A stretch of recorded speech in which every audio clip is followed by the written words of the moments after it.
Yes, look, a lot of people will be socialising over this weekend, and again, it's to make the right choices, which we've always emphasised in relation to not being impaired while you're driving. So that means alcohol or drugs, not getting into a car even, or being the presence of somebody who is, or taking a lift with somebody who is under the influence of alcohol and drugs, and again, making sure that we will have checkpoints in place. We are arresting people for the offences of intoxicated driving. Um, and again, look, the figures of 4% increase in the detections of people who are driving while intoxicated over the last 12 months. And we are seeing an increase, unfortunately, and that is having a detrimental effect on roads. The road fatalities and serious injury collisions. So, look, we were asking everybody just to play their part this weekend to keep the roads safe.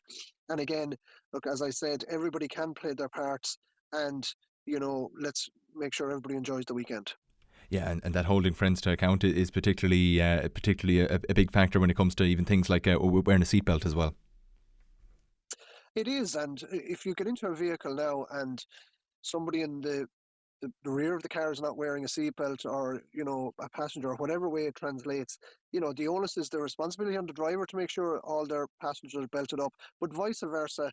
The modern cars now, it's nearly impossible not to put on your seatbelt with all the noises going on, but there are people circumventing some of those safety systems, unfortunately.